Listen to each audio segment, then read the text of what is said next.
The purpose of this video is to review how to find common denominators. It is important to know how to find common denominators when adding fractions, subtracting fractions, and comparing fractions. Let's start with the basics. The denominator is the bottom number in a fraction. It represents the number of equal parts the item is divided into. Common denominators are when the denominators of two or more fractions are the same. For example, 2/6 and 4/6 would have common denominators, but 2/6 and 2/3 would not. In order to find common denominators, there are three basic steps. 1. List the multiples of each denominator. 2. Find the least common multiple, or LCM. 3. Adjust the numerators as necessary. Let's look at the fractions 2/6 and 1/5, for example.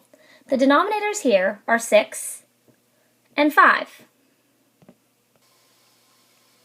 First, we will list the multiples of each denominator. Let's start with 2/6.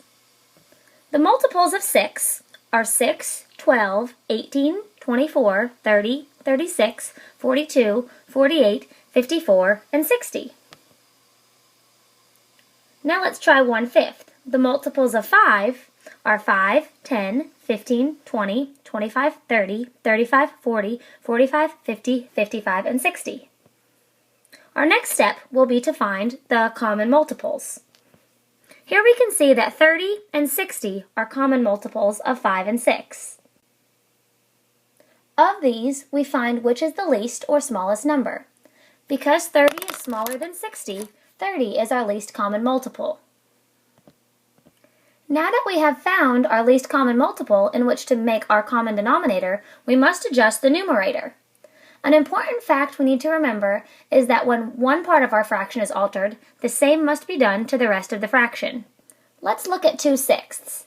To get from 6 to 30, we know we would multiply times 5. Because we multiplied our denominator by 5, we must do the same to the numerator. 2 times 5 equals 10.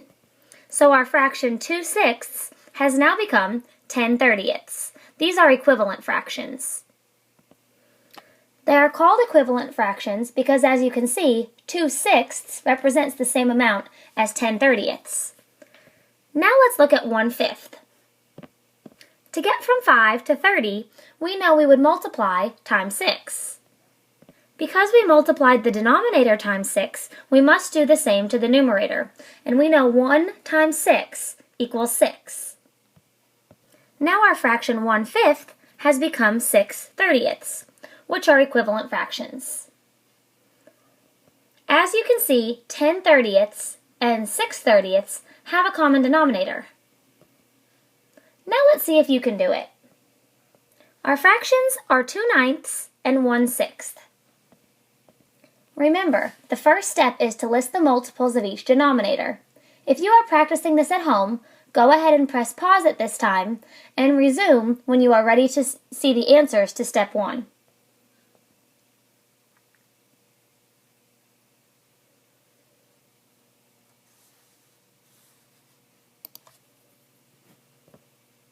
The multiples of 9 are 9, 18, 27, 36, 45, 54, 63, 72, 81, and 90. The multiples of 6 are 6, 12, 18, 24, 30, 36, 42, 48, 54, and 60. Next, circle all of the common multiples. Which is the smallest? 18 is our least common multiple. The third step is to adjust the numerators as necessary. Once again, go ahead and press pause while you try to adjust the numerators in order to create equivalent fractions.